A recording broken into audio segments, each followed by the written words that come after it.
Salamu alaikum mi hiwro ma kala inde mo ngi yettoro mom mi lando si woni fono e jang aw hare men kadi men hewti do e jang salmina wona PDG ngo sudi do tan en kala anda horema no jodi hino ndado Jama TV wala be anda horema hino connecti tule no wede wadi gol non tule mardi hida andi hida mari émission man horema ko at 224 DJ Lamzo lagine do ngani lagine ko 224 sa ni lagine hare ko fi fop sa ni lagine en acciali wana susu manika landuma toma gerte en acciala yo goto lagine ko fi men ko ton jeeden te den andi vraiment ko ton hocceden sen iwi don de waytornogol alla be nawde be wali ko obitaji kambe kadi alla dikkimbe be arta be kontina golleji mabbe parce que ala hon ala yelanto do hoore mun nawnare penne ko didi do wodi ko nawnare e mayde jagre tatto ko di don tati wodi ko adna do sen iwi don kadi de waytornogol alla kadi be anda horma ko prison ji tiabi nodbe fete ginaaw surtout man wana gine en jon hacina gine en jon kala anda horma hino ko kasoji wala tiabi nodma fete ginaaw kankan de wamo tornogol mo alla yo Allah yaltimo o ara o kontina golleje makko ni parce que hay goto yelanta ko hoore mun kaso hay gagnama a yelanta ko kaso parce que fondo andi ko honno kaso musiri fondo andi ko honno kaso musiri haare non kadi torande mi Allah yo Allah yaltimbe be arta e do jammo jede be kontina golleje mabbe surtout man be inni walla surtout man walla di téléphone ji à chaque fois mi walla fi di téléphone ji danda hoore ma yimbe be no sodude tawa be jonnaka facture be jonnaka kaydi hollum kaydi ko anda holli be sodi o téléphone do ko magasin walla be sodi o téléphone do sa jetti téléphone a sodi ma occasion e convocation seedata téléphone kala téléphone so wadat occasion ande dum na téléphone non haare had watane hila surtout man wana guiné be no sokede ko sabu téléphone ji woni be sokugol te den anjile sojudo e hujjudo ko sojudo botte sokede e di hujjudo don soke 3 mois sojudo don soke en wala 2 ans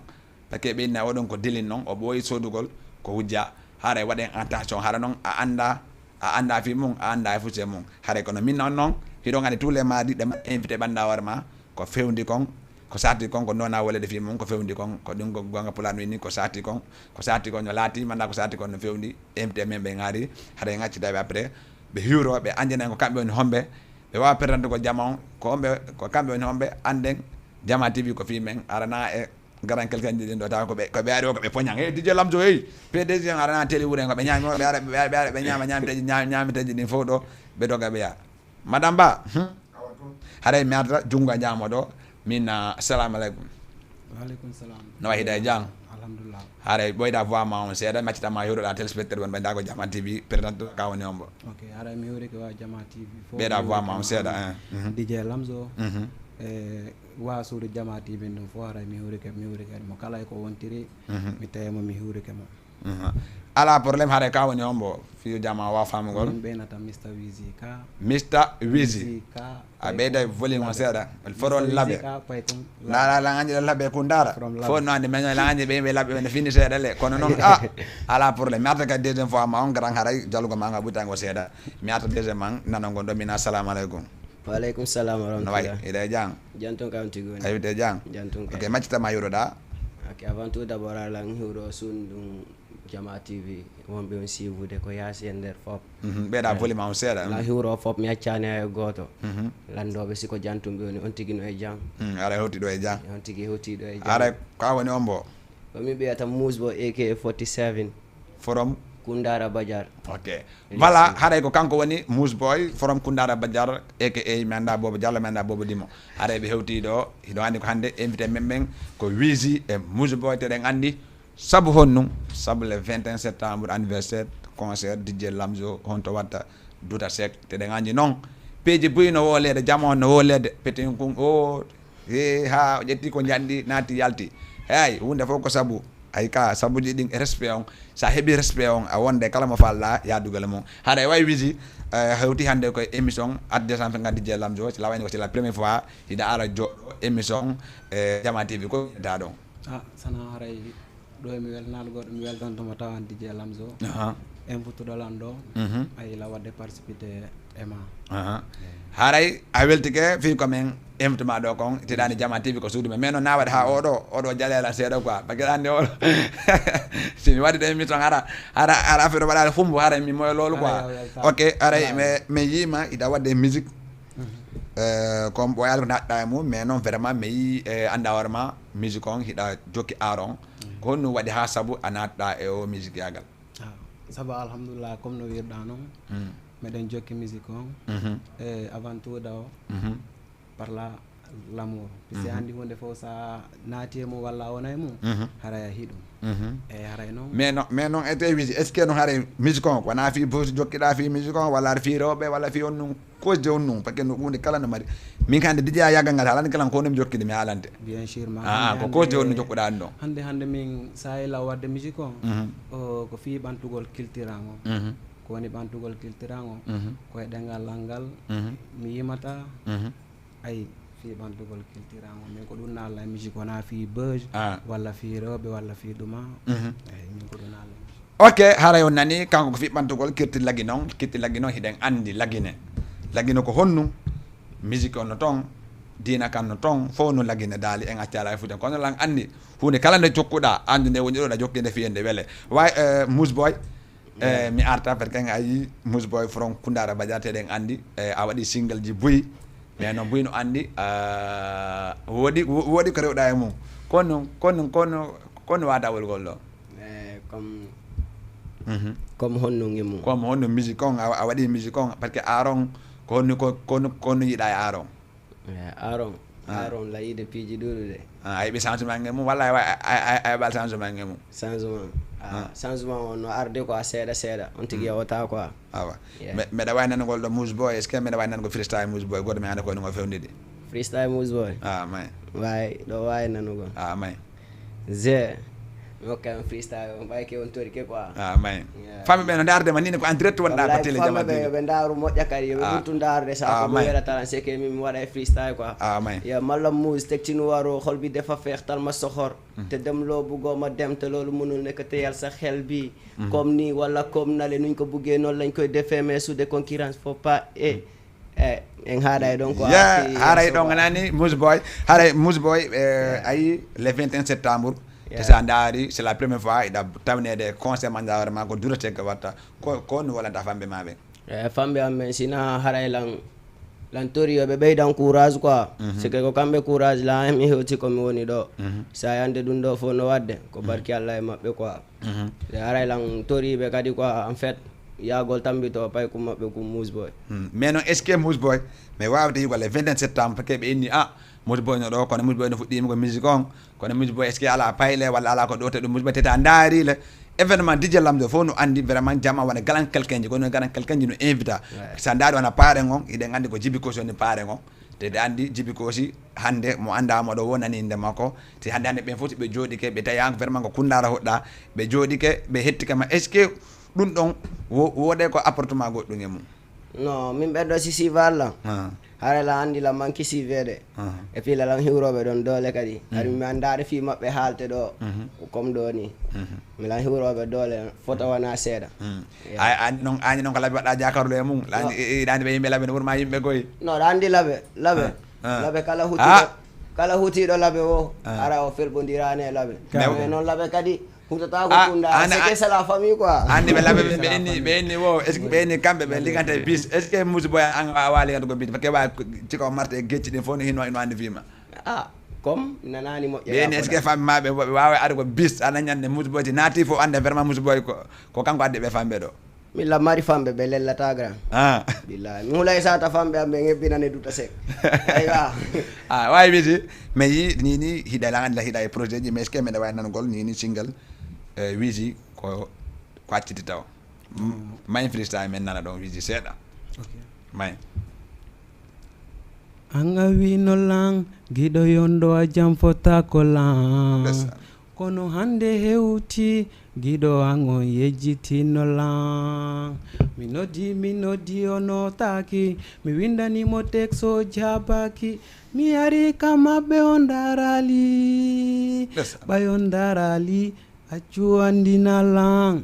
de accu famina lang mi joma wari lang landane lambe ang je hawrimo fala lang ndesan non anani ka ɗon ɗon lawa innugol ay wiisi kanko vraiment affaire no labama lamouru on par ce que giggol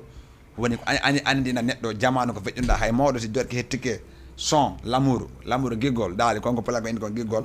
a andita ko feƴƴuno quoi ko ɗum waɗi mais noon Wizi a nani ko pedi ko indi kon noon est ce que mi wawa yiggol famɓe c'est la première fois Wizi no encadre hiɗa ƴettede concert mandawarement ko anniversaire concert te sa daari hande wona artijo jano itta Guinée adda est ce que a waway ƴettugol wona jama wawde notogol ma si woni artijo Guinée arali comme no wirɗa noon DJ Lamzo joni taw yo Allah tawne ñalande Wizi adda e goɗɗum walla atta goɗɗum en deññande haray noon min fiti famɓe am ɓen fof ete min kadi mi pari côté an on ko ñalande nden tun mi hebde inchallahu rabbi kadi deññande kala faalaɗo wiide ko Wizi ka fijata yo addu sek min nodditi 21 septembre ok Wizi mbiɗa yima kadi ni projet fi clip on a naati teaser on mais heddiga clip o yetali ko ɗum yeɗaɗon famɓe ɓen sana lantoriɓe yaafuye kadi puisque gila komi woni projet on neeɓi mais ça va alhamdulillah neɓata bientôt harak jonnon ko wona disponible jama noon kono yida clip on parce que clip on teaser o yalti kono mais yalda toon no windi ɗon ko honde yaldata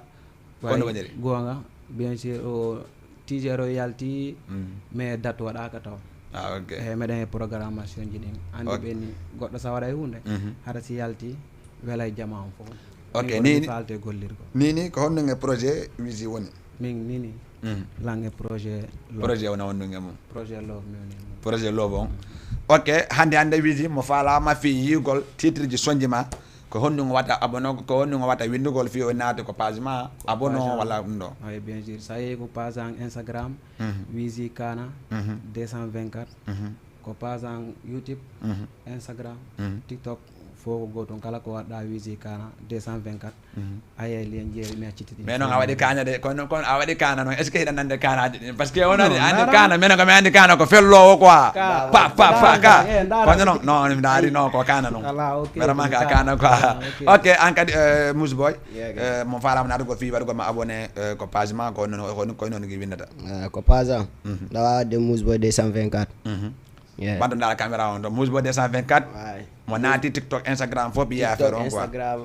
Facebook kala ko natuɗa o mum ok Mousse Boy joni min arta ko ni watta wayntogol ɗon ko grand ma nder watta situgol fi événement on mi accitama waynda fi grand jandi ɗin wata wadde sitgol ɓe anda warma ɓe wallitadema Mousse Boy soñjimade ɓe innama courage o walla goɗɗingo wata limugol ɗon après mi accama waynda ɓen ɗon wataɓe continuer même waɗay seeɗaɓe heɗiti ɓen kadi anda warma ɓe ɗon vraiment ko duwame ɓe wallitagol mum quoi inchallah ɗo comme lay gono Zen VIP ɓen mbiga bingue dole ono Zen VIP sap ɓen noon kadi no hiwra dole sap oɗo noon ko hoore pojo mi falamo quoi e sap ɓen noon grand a yiyaɓe hen fop partout hiɓe partout kadi surtout plongeoir grand Faye Chris Lon Faye Chris e ombo Baba Samba Ndawse Baba Samba ɗo e sap ɓe ɗon la faalaɓe ko ɗo pojo e Zen VIP grand ɓe landiɗa ɓen fof a yiyaɓe nder toon grand mi fenantama Mousse no mari famɓe ko lellata haɗa rendez-vous on mi contay mi faljay quoi arde kadi pay ko gonɗo ko innete dos ɗo lega wono Saydou Saydou on noon ko dom dayan quoi on noon goto yejjitatamo émission grand on noon kadi no sabbande ñande suul wata contande maɓe fof kala mo nanani nde mo no wawi yafagol ɗo andi ko hakkille rendez-vous on le 21 septembre kono ayni hiite kono hiite est ce que mbiya hiite nge Mousse Boy grand min la wonde yiite ay ko wonɗo ko flammi darode milay sunnugol ndega hande ok merci beaucoup wawi Wizi an kadi mi artema kono wata wolgal ɗon an kadi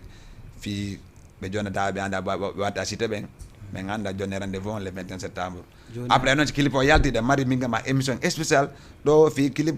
Wizi on ma wollen fi makko quoi inchallah haray joni toutes les façons mi hiwrike Abou mi hiwrike Souleymane Diallo Sefa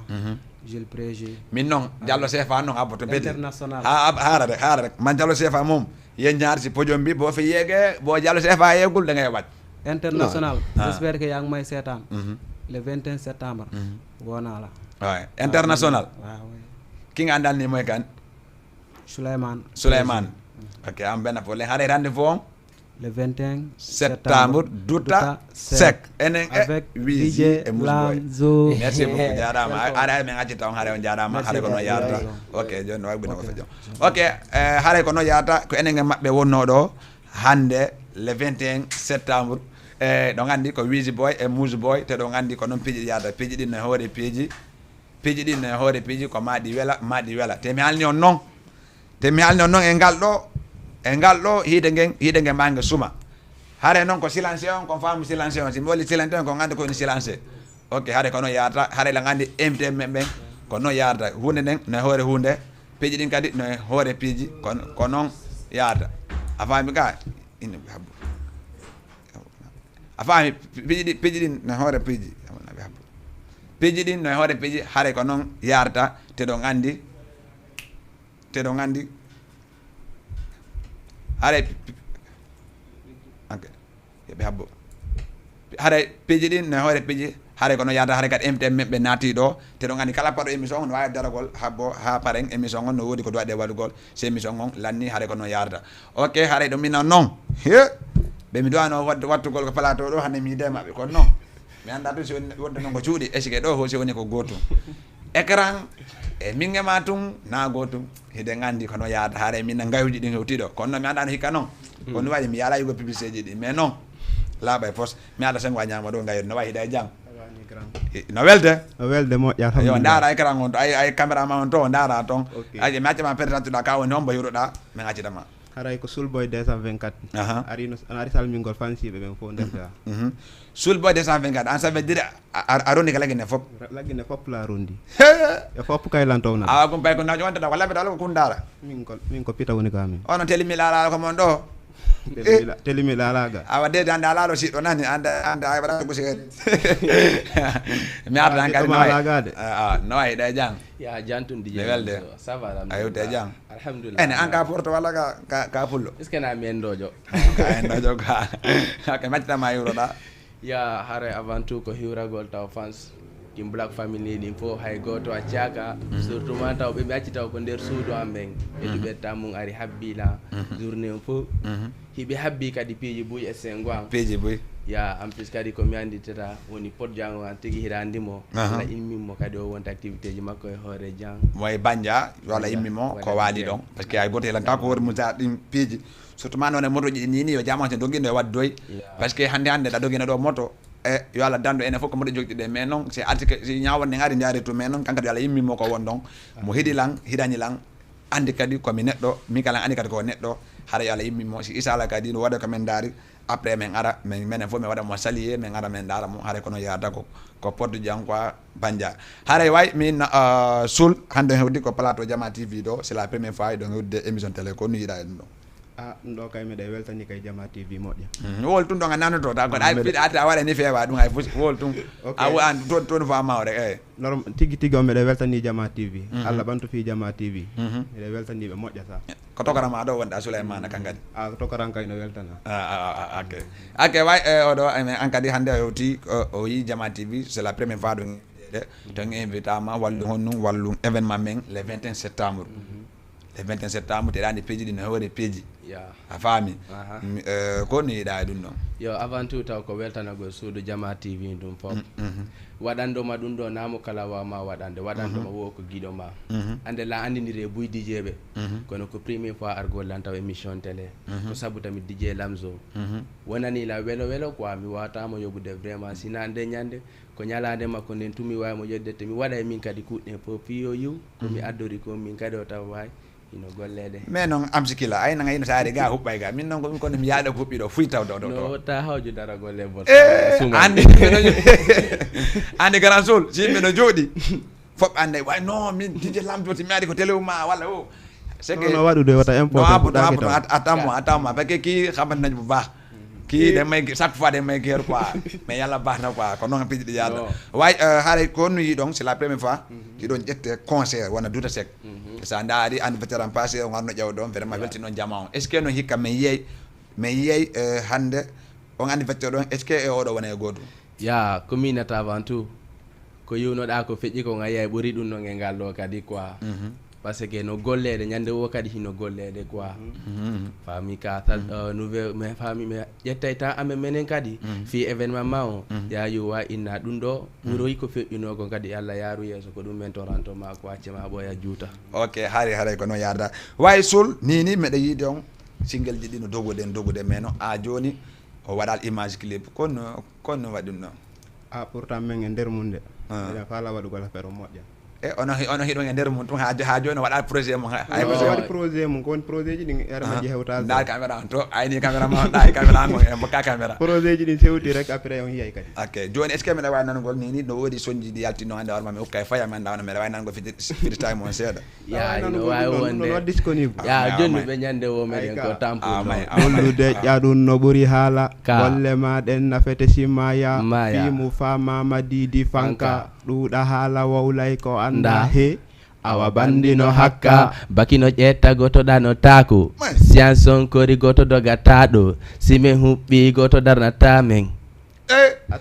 si on huɓɓi goto lanta mena no wori ka loobo goɗo yaltuɗo loobo goɗo may on kitta e loobo ɗo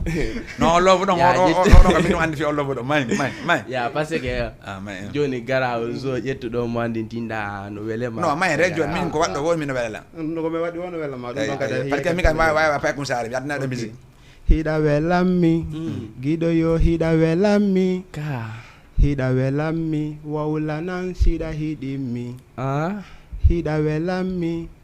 giɗo yo hiɗa welammi hiɗa welammi est ce que an hiɗa hiɗimmi falema omi waɗante siɗa ronkimi ɓosoyte siɗa welami defante ɓayla hiɗumami bunginte ɓatola simi yewti jabana lam farola jabana lan haray kono yarda ok sa naati ko image ji aɗa fete dj lamso a windi aɗa fete dj lamso a yiyay ko on ƴawi premier ɗon ñaani night fo no andi ñaani night mais est ce que no hikka mi wawa yugol fay mom men suul min numa meɗen fatti ñande wota ayay ko ngalɗintama dj lamso mais non andi min ko sabu woni mi ala yugol ono mi yal image mon danda o vidéo ɗo kono waɗi oɗo adani lan taw telan andile te ɗon andile abboto te ɗon andi nini ko écran wona waɗede teɗa andi dj diallo en ɓeysi ɓe noddi ko micro woni hay goto ke laaki haare fo ɗo découragé yandi noon komi haalantema kon andi waɗo golle mum ɗe yaltata ko yasadina jaman fo mo wawi golle makko ɗen ka miɗo hooli ko watta ko ngal lan hooli potji ɗi mi wondi ɗin aysi waɗa publicité min kamɓe min yewti mi anniɓe ñalande tout le temps ayay noon kadi iwaɓe ko woɓɗi kadi ara saabu amen yiya wawi napay ko hiɓe mum kadi dañande dj lamso wota wowlay fo ayay ko ngalɗimma wa ok joni am sikila mi yara e ma par exemple mo falama wona hiidugolle mon fi golludugolle mon ko noon guiɗawta fi hiidugolle mon ya ɗum ɗo fof kadi lawol mum no woodi sabuji mum quoi parce que on ala ménagère on ala financiére ya ɗum ɗo fof kadi on ala poditeur ya hande buujoy tak contact amen kono sabu ma addi men ko télé ɗo kala faalaɗo men wallude so waɗima contact non daara écran wawamen an kadi andi ɗo yimɓe jaman ko en direct wonɗa abbo tun so woni ma falama argol ni par ce que hande hiɗo waɗde musique on ɓooyi waɗugol musique on hiɗon mari combien de single ji no ɗuuɗi no ɗi ɗuuɗi mo ɗi ɗuuɗi ga mais noon hande sa yi ɗon hiɗi musique on mais moyen on ɗuuɗa exactement a faami mais joni konno fima fa woni extérieur no daarden walla wonɓe wona Conakry walla wonɓe kiidugo no daarden kono mo falama ar ko walli toon ko honno wawi toon yirgol on ya ɗo mo falama arde pour wallitagol men hunde nden hino satti chatta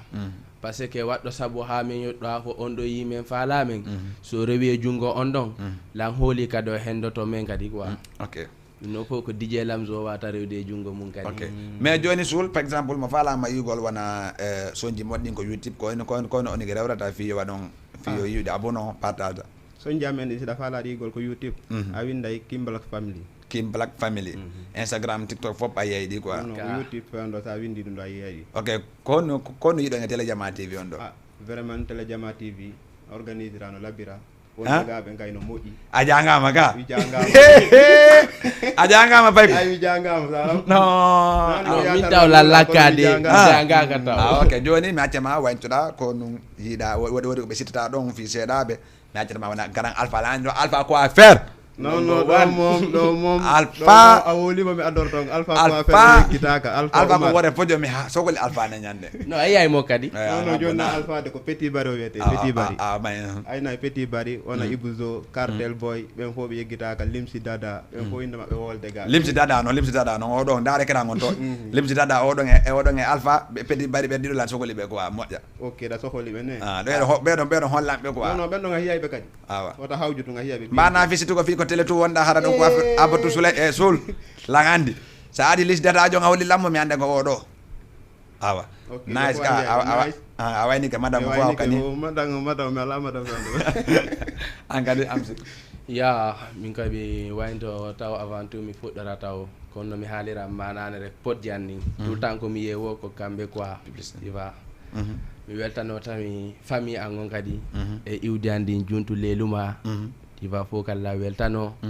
labe kadi ha ko sare andi de no wiri ka no kadi ko minta tout temps yobe habbola mi do arde kadi peji goddi go le 21 septembre kadi woto goto yejjutude faalaado yuude wo ko nyaaki joddini piriwi yo hewtu de nyande kadi duta sek o yey ko nyaadi nyas ok mais joni wona ko mono sitata do fi wayndo da joni avant tout ok mi do okata frère Django mo ri 29 angle 26 Abdou Salam grand Abdou Salam abdis kadi tokora o mo macci ko suudu Marouf hilandi be frère Alkazain Thier char petit boy ben fo kadi big up kadi 5 marano anda wala inde fi mara mi hali mo de ta ko degen quoi apoto mara mom samani la quoi e asi e badja kika e banja e vodka e ben fo e asi grand Amadou kadi be modi mum grand Amadou ganga kadi men humayga grand Amadou ni wo wona nyande o tole bude din ton vodka o do me welta non de nyande ko esugol tum men to latadi ok merci beaucoup ade rendez-vous le 21 septembre no wona odo jafoto la amisiku no do wona odo hulinta la merci jamati mi weltini la merci beaucoup jamati vigatanama ok merci beaucoup hare ko non yarta haray do ngandi ko non piji di yarta piji di no wade pijare kambe kan natno do te non le 21 septembre mi halni on wallahi azim wonde foko sabu mais non hare préparé do mandade publicité et anniversaire on arte ko plateau men ad 224 DJ lalite do ngandi ko ma wela ndane publicité on arte ko plateau men ad 224 DJ Lamzo. Diama TV avec vous jour après jour.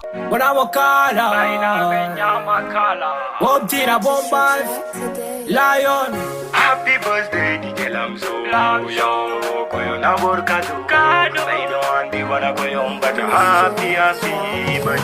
Salam la famille, retenez bien une seule date à retenir, direction le 21 septembre, au Maison de la Culture du Dessert, anniversaire DJ Lamzo, Diama TV, artiste invité, bébé Aïcha, la reine du Mamaya.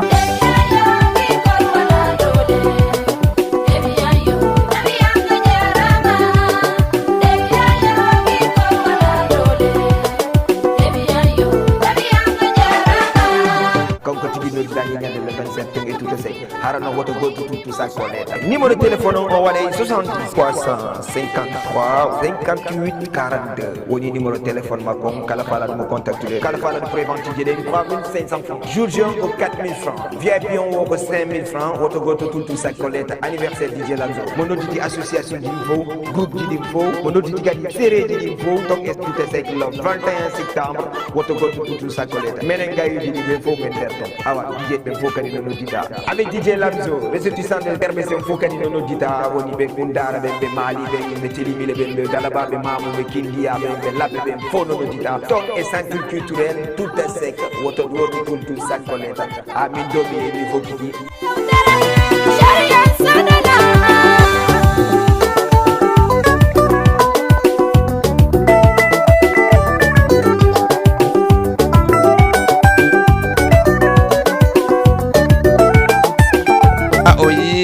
feƴƴunoɗo ñaani hikkano ɓenni hikka hay PDG sooda e biyeji okketira hakkude Allah hikkati PDG sooda tikeji okketiri tun laande haɗa ya quelque chose quoi non okketira okketira haɗa merci beaucoup grand Ababa Dougountouni depuis Colobane kanka tamne no fotonate tamne wona Hadja Binta Bande Colobane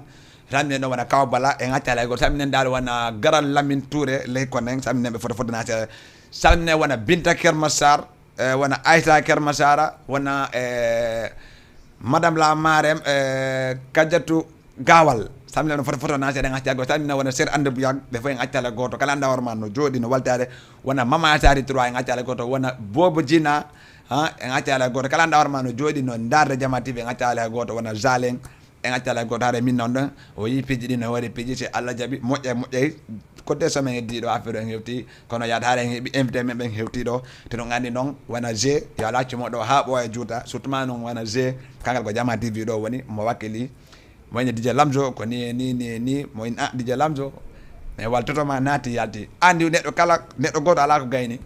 ko Jama fof to min detta walla ma gaynama inde no yacca jomum men noon kono yaata haare mi anta sengo an nano ɗo min assalamu aleykum grand ça va aleykum salam iɗa e jam jam to alhamdulillah ɓeydu fa ma onda ina caméra ma on to a faami iɗa jam mi accama présentuɗa yuɗoɗa ka woni on bo assalamu aleykum haray mi salminimo kala inde mum yetto ɗawa towgol seeɗa comme ça ɗum toyi ɗon ko Prési Black Dancehall Music ko Prési Black Dancehall Music haray miɗo salminamo kala inde mum yettore mum haade hannde ko ono hewti ɗo quoi ok mi arta haade ko kanko woni Prési Black Dancehall Music on jetta caméraji ɗi ni wowlon no miɗo jogitiri ɗo ni haara enen fof ɗe waway famugol koɓe wolta ko hatta affaire o jetta parce andi télé ɗum ɗo naago tum voix o yaayi quoi ala bene probléme mi arta deuxiément on ɗo lañi noon oɗon mi sikka wirata parce que mi naami réel quoi mi moom championnat Barcelone min komi FC Barcelone o ka no wayi hiɗa jang jantum bay no welde yettude Allah moƴƴamo est ce que no lawani ko fenno haɗa aɗa jama o yeehe somo seeɗa ala hooli jama gandi tay mum awa joni mi accama ala hiwɗoɗa ka woni on mo présentuɗa min ganda ok haray lan ari ɗo ko DJ Lamzo cuuri wa Jama TV fof kadi jonti kadi fof teddungal haray ko payi konkullaɓe fimo famale a yiɗi alpha sa famale wiya fonce mami fonça ok ko élément jo Black Dancehall Musical tigui tigui min ari ga mais non sa famale payi kullaɓe mais est ce que laɓe hikka no concerne est ce que wona laɓe ɗum cattimo quoi min ko ɗum gañi lan quoi ɓe ni ko laɓe from sikki ko from Grand Yoff ka eyyi aynan noon oɗa no woni kanko o liganta e bis goto ada est ce que wa Grand Yoff mais wawi yigol wa Grand Yoff normal non hay sa hulani ko tigi tigi ɗo kono wiyete mi werte men faynotako komin ardi waray fof no timmi mais noon est ce que noon ayi wona Jama TV noon ɗon c'est la première fois ɗa ɗon invité de télé te ɗon andi o événement ɗo wona événement jahane ka na sama kala a ɓoyawgol événement ji ɗi mais ayi événement ji ɗi no waɗi wuute hande mo acciti ɗum ɗon ha inni wat surtout ma no wona g hanni lam fimo guila ɓooyi mo jokki DJ Lamzo ɓe ɗo ko pot ɓeyan ko grand ɓeyan ko boye ɓeyan min ewa g yaw kana an ɓeɓe falama jombugol oyno oye non oyno oye min joni ala benna probléme par ce que kamɓe enen fof ko hunde wattere nden mais joni mi yiiɗo wadde musique on single ji mon ɗi no ɗuuɗi en tant que Black Dancehall Music joni noon ko on ɗum yiiɗon e aron ha natuɗa e aron non andi wona aaro min neɓi wonde e mum jontotono boyɗo o quoi par ce que sa daari ko rab mi fuɗɗori quoi mais wona mi jontonode dip Gundu Guiss quoi Sénégal o dit Gundu Guiss sabu makko waɗi ha ko ɗo woni idole ma on quoi eyyi sabu makko waɗi ha mi naati e musique quoi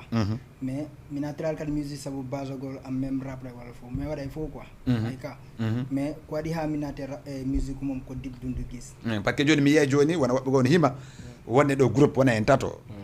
himo jekki tumi wayɓe oɗo himi juɓɓe himo mi accita oɗo mi kam mi adda songa an goto naɓino ko mi himi konno est ce que wona ɗum ɗo waɗi ha naɗa musique on non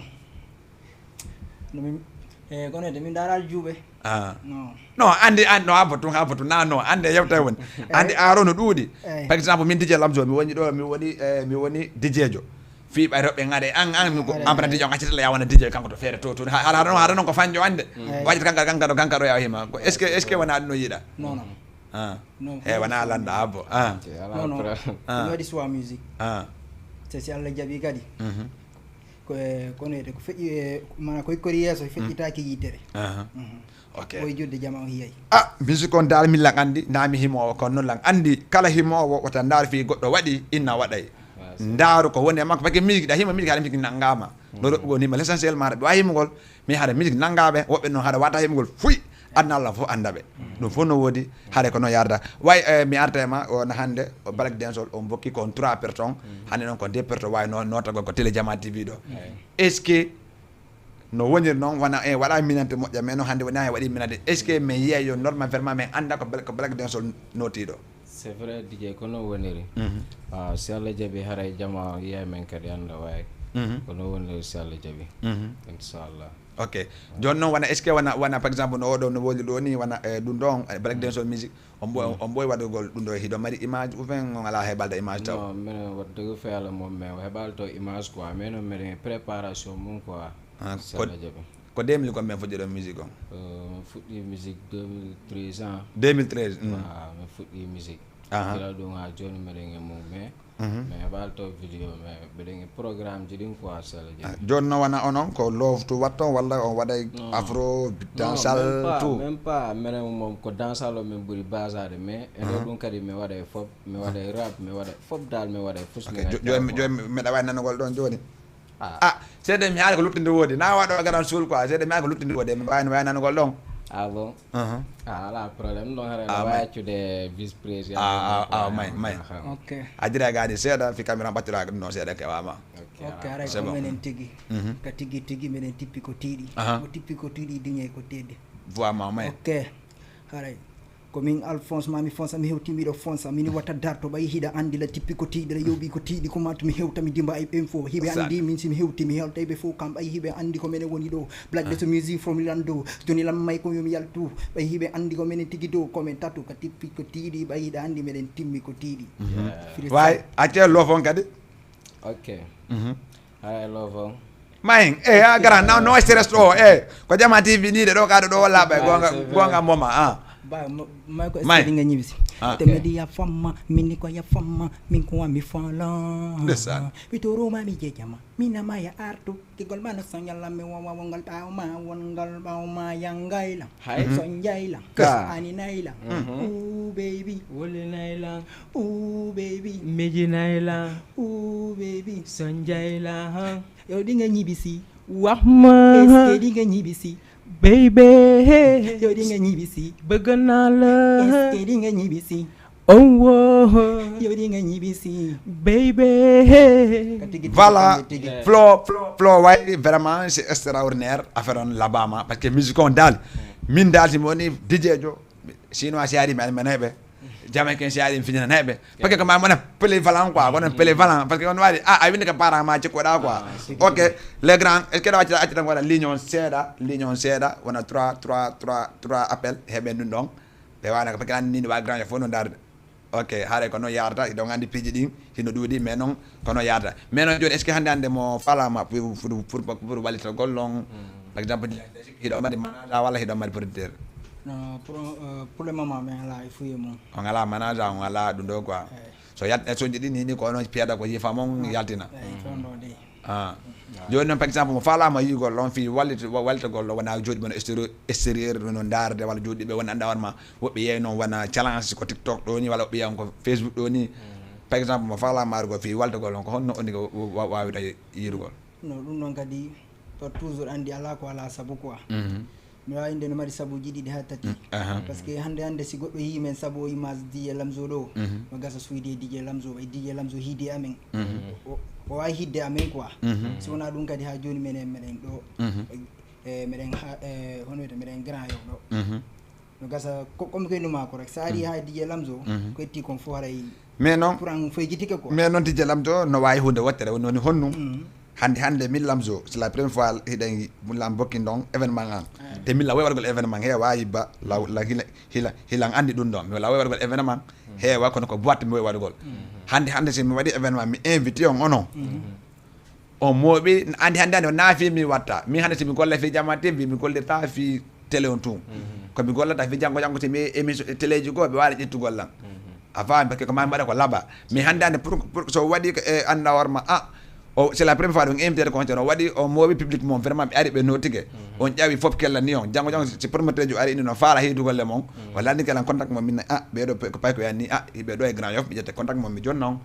fi o ƴewkade fi kado yo ƴewkade concert e concert ji ko mais non si woni en haldi golle on ƴetti par exemple ɓayola ɓe ko ɗo mi andi mi ƴetta 4 personnes 5 personnes maade namo jango est ce que mi courage de fi walto gollo non ok wonno ɗon kadi DJ Lamzo mi rayinde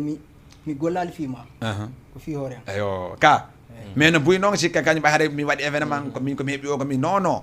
événement no woodi ko landi surtout ma wona ɗi événement jamen ɗo par ce que événement ji wona Jama TV aray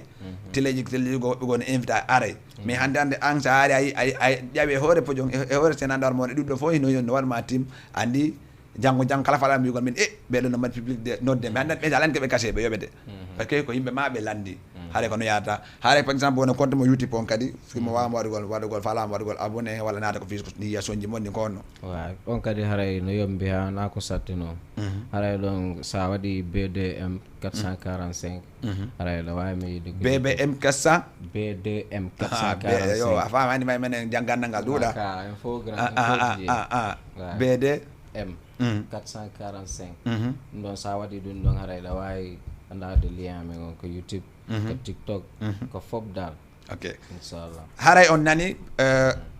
fi page maɓɓe on haray o naata abonné ɗon partage on tettade e soñji ɗi par ce que kam ko ɗon nabta aventure maɓɓe on keeso haare la mari fof gonmo ina ko ensemble ji ɗi ayi ensemble ga MS Boy Pullo o wi ka oɗo so noddi on yewde makko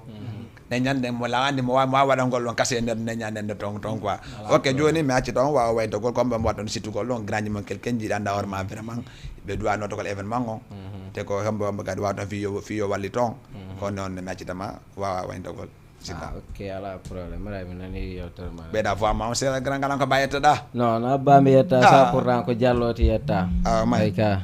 non haray dal mi salmini foof comme no mi wirnoma noon nane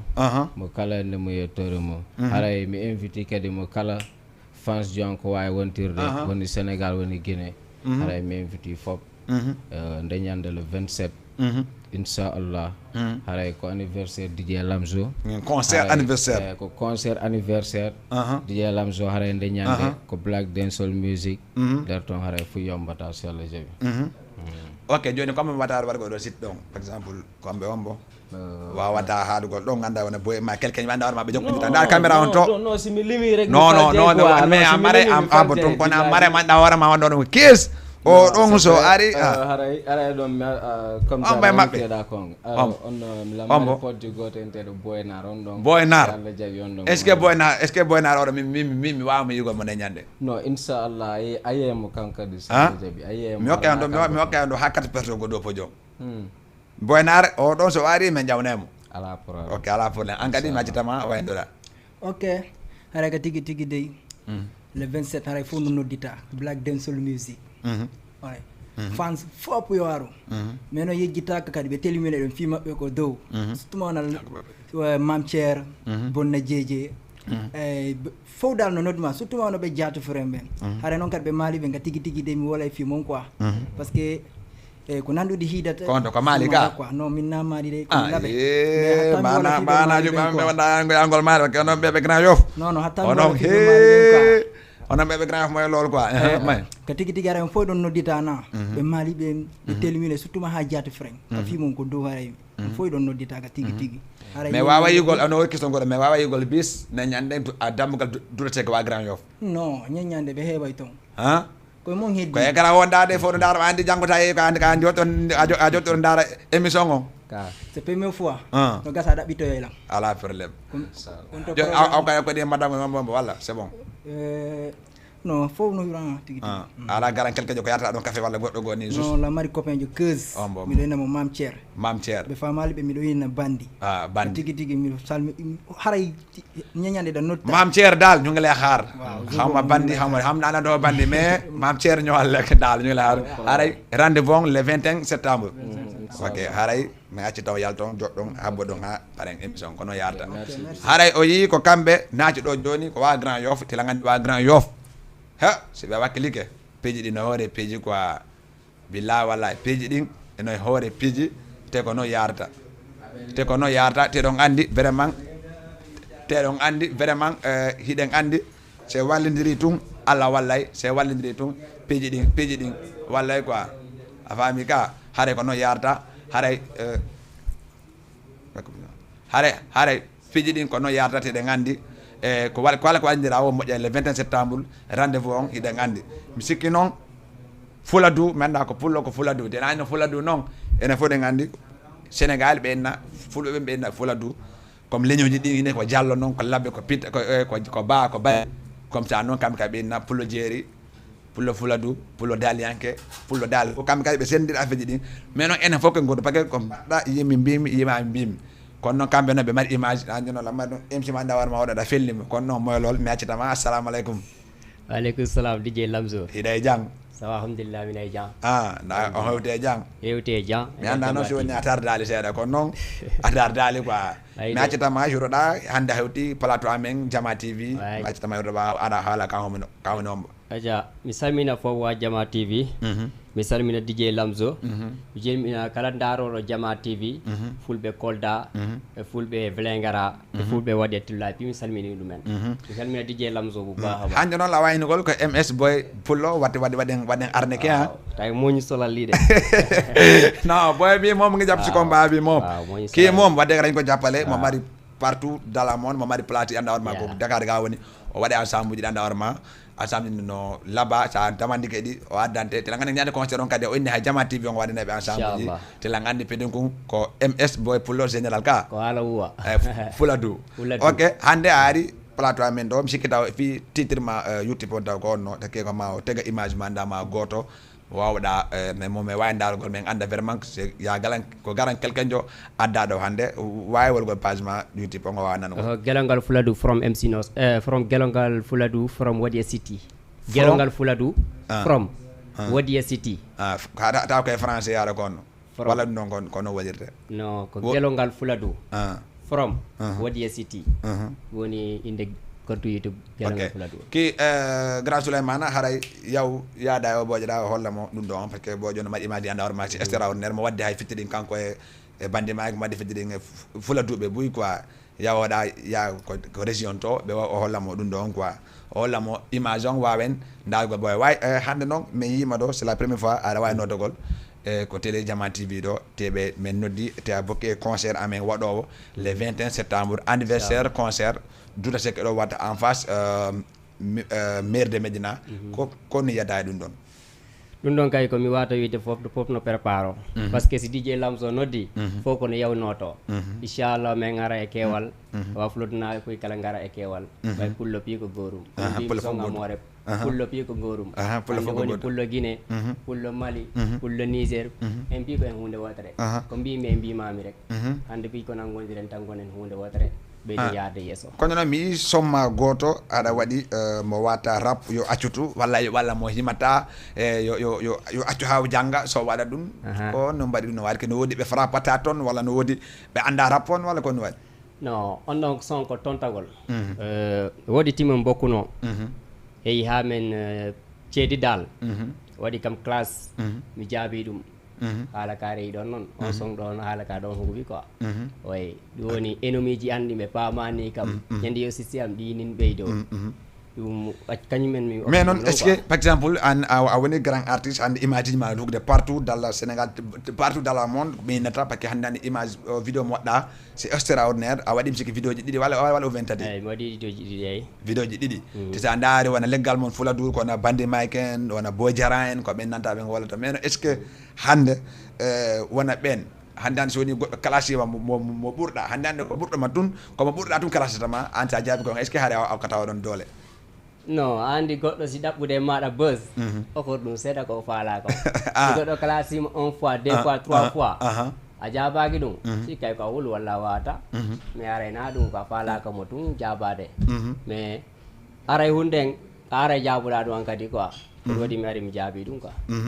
mais noon min cikkude par exemple hande min DJ Lamzo goɗɗo naati to yenni kam ko réseaux sociaux ji mi jabata ko bakke min makko wona vision goto min goni e mun joni est ce que mi ɗawa nangol freestyle seeɗa par ce que affaire on a yi tan on invité ji no ɗuuɗi par ce que concert on ko fi fof naafi min tun DJ Lamzo na afi an tun ko affaire on ko yaam gën a xam waaw mais waaye ma okkude komi jaabinoo ɓe classe maɓɓe o rek mayn waɗa ɓe ñamal boobu rek ñamal leen boobu rek ak ñoom may lool ñamal waaw ñamal naa leen ko waaw ñu dem enomiji yanɗi ɓe paamani kam ñandi o sisi am ɗi nin ɓeydo enomiji ɓe gandani kam ñandi o doole am ɗi nin ɓeydo si anduna toon cakam min dode andiya toon cakam boobu laa leen ñamaloon sida andude a tooñata kam ɓe ɗanani ko tañira ɗon est ce que noon wana PDG ki régie a faami fi image on ka walla so woni a faamali après o wolti nde page on gelongal fuladu from Wadia City gelongal fuladu from Wadia City ok ala benn problème ko noon yarta haysko nañandu kadi woda émission mana warma ede waɗima spécial filming parce que ɗo ko fi événement on woni e kay kadi fi kadi wona an no waɗa waɗa gonno musique on noon ko an woni finance gol warma walla no woodi wonɓe ɓawma non ni ko min woni finance te hoore ɗi imadi ɗi watta ɗin fof ko an yoɓata min e doole a hoore woni yaade ni way mais noon est ce que hannde so woɓɓe noddima fi yana gollodu walla est ce que a wawa hiidugal maɓɓe gollide e maɓɓe ou fen ko on si kala baɗɗo disponible arɗo wiide wallitade fi gelongal fuladu no yaari yesso par ce que ko fuladu wiya si ari wallude ɓiɗɗo pullo no mani walla ari wallidade artiste ki nono wiide artiste ɗum ɗon no yombi argo wallala par ce que manti mine joguiti ménageur min joguiti kadi ka waɗa contact a heɓa minen ok min an hannde hiɗa e label walla ala label comme wona pour label si noddima ni oton o wawi famdigol ɗon non ni mi ala e label de ni dula goto mi woni tournude manti sound quoi mais mi ala e label ok Fouta Melody ok mais joni Fouta Melody men nane studio on Fouta Melody ɗum ko Dakar ɗo woni walla ko Fouta woni non ko Dakar ɗo woni Dakar Sénégal ɗo ɓe woni Wakamɓe woni ok wona joni hannde mo falama hennagol fi contact ma fi wawa goldugal fi ɓe wawa waɗugol ɗum ɗo jima e fi goldugal ma kono ɓen ɗo tama wawi contact de DJ Lamzo de on non an kadi ɓe contact ma parce que enen goɗodir seeɗa ko saabu takko ñaminde waɗi gonko pula ko inta ko saabu takko ñaminde waɗi ko saabu ñami sabunde quoi o woy kam wallugol événement jam fof o daroto a faami o yeyna kam wona 50 ticket 40 ticket mais pourquoi pas ça mo dañi anda warma ko e himo makko minimo so dañi o wola ni kam ko mami mi jaɓanamo ko woli kon an kadi jaɓa ko wolaniɗa kon parce que hunde fof ko wallidirol ka ok joni fi contact ma fi mo wawi hennogol ma o siko numéro téléphone o wawi ƴettude 78 493 47 91 78 493 47 91 ok mo wawa kadi windugol fi nata abonna fi page ma waɗa partage ko page après page Facebook on page mo fof page Facebook on donc MC Nosa Balde YouTube on ko gelongal fuladu from MC Nos from Wadia City gelongal fuladu from Wadia City ok ta naati ɗon haray a yeyi partage abonné ɗa ok joni ni ko honnuge projet wonɗa ni la wonde projet yaltingol clip le 1er septembre inchallah ko love mais waɗi yaltingol inchallah ko fettering walla ko antun non on ɗon ko groupement min e Diamond Kande a passage minen salmina ɗum Diamond Kande mon kolda ɗum ɗumarde ok joni est ce que mi wawa yigol famɓe ma ɓen le 21 septembre o Douta Seck hiɗani noon Douta Seck sa nani Sénégal ɗo hannde haade ko stade mais joni noon ko stade le remplacé Douta Seck si feƴƴi Douta Seck ko garanti a tan ok est ce que mi wawa yigol famɓe ɓe inchallah on ñan kan habbe men min fof min hewti fulatnaɓe garat toon dowon inchallah minen heewi ɗo tep inchallah anni mino jogti ɗo contact ji wona boy jara en kamɓe fof si ɓe garay ga ɓe wonde wode koɓe haali walla won boji ɗi no hiɗi ɓe est ce que wona an woni ɗa wona fulatuɓe ɗon est ce que jama no jagguidiri juuɗe fiɓe wawma waltagol non ɗum mina felliri pellet mina felliri mi joguiti dowle noon ma anduɓe concert ji an yaaɓe concert ji an fof no andi ok mais noon joni est ce que konno yiɗeɗa e télé Jama TV ɗo non Jama TV mom ala wawa ɗum en yoɓde par ce que hannde wonno ɗuman ono waɗa produit bo andiranta ono immina artiste aji goɗɗi ko ar ley andi wiya na gonɗoro dow rek noddara noddu kale gonɗoro ley pour ƴawar dow wallahi voilà ayi goɗɗo ɗin to dow han ko puusa ha mbo yeehi e on kala gonɗoro ley e puusama han kañum kadi yaha to dow sa yi ɗo wona boji mo buyi ɓe rewi Jama TV ɗo wona oɗo comme atam waɗi fulɓe duuɓe rappeur uji boyi rewi ɗo rewi mum ɗo mais hande télé on ko fi men enen fof so wa guinéjo so wa malien so wa bambarajo ko enen fof par ce que ko fi enen kadi mo andama mo anda kam andama haare ko no yahata haare joni mi accitama wawa woyntogol walla wawa wodi honno wolɗa fi boy MS boy pullo ko no mbaɗanma hewti ɗo te mi yiyemo ya fula ɗo concert uji mon o waɗa on ara o lebina ton o arta kono yetta andi kono wiidani tun ko sabu ñaami sabunde hande ayi min ara mi dewdo do hande walla len darodo hande ko sabu makko wallahi ko sabu makko wadi ha mi ari do ko sabu makko wadi ha kadi mi andi DJ Lamzo e kakon kadi yaltini lando kadi wallahi yaltini en annam sikini ko koldani yurda argo fi concert tan o ven ko do min ko do mi gollata ko do gollata mena wondi dula goto wondi do mais andi o be job mun quoi be job mun quoi parce que ono boji mon ande boji mon ono dudi ga quoi wobbe wala cira so pay fu men ngewi ga minen no me jogiti métier den quoi ok joni min nana single goto mo da yalti ngol pro après balala waynto keso mo da yalti ngol clip bo mi yaltinde on yalti so ko himata don seeda men ok pula main mi ngongi ko mi woni do ba mi ngongi man ok ndemi momi fala ndemi momi di iyo wejirana kanyallanno den iyo baby iyo wejirana ko pijanno den iyo baby I love jonnon pala ko heddi ko yo ya ko abono are ko non hare mi acita ma waynto da way no do tala samina fo parce que la andi gajandi fo no sibu de nini be andu non nini c'est la première fois me yaltude do be jari famde ko heddi ko kala ko do accepté be andi non stress quoi affaire da do après woda jurgoro mo garda do yewten fi art musiquement e question nyana mo goddo ko luggudi e ken wodi goddo bi do no capte ko di ngaray no do ni ko fi promotion wala événement on woni événement pour clip bangon kadi jari yaltude kadi passement ko no fi no men wodi entra angare ala nana ina Kambel Guinée ga Kambel Guinée ala nana ina kanko nade sipiyati di mi anni mo nana men comme ça non mais ala on émission ma ko sivra tout le temps way min ngari sivra tout le temps Jama TV yagana ko sivra mela samina kadi fulbe ndarobe pi radio ma télé Jama TV mi salmina Gombe Espagne Gombe Italie po jandi wodi waddum sivra kas kabiri weri hande be nodda kam téléphone hande inchallah ko men danta ko tana men darma nder Jama TV mi salmine fop mi salmina DJ Lamzo e wa Jama TV yep ala rendez-vous nga jonni be le 21 septembre inchallah duta sek en face de Dakar do woni inchallah nder Dakar ta fono haba inchallah merci beaucoup jarama ok hare haboda ta men para émission on kono watta hare on jarama o yi peji di no wari peji hade ko beedo kanande mande invité si de andi événement on fo no ton kono inchallah moƴƴay hare men jonno ka rendez-vous kadi mardi arowo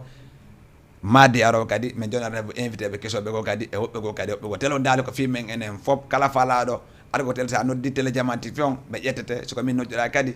e yewte kadi min ƴettama piiji ɗi daali koye fi enen fof ke wallidiri fino yaaden haɗa merci beaucoup en accata goto jarama en e mardi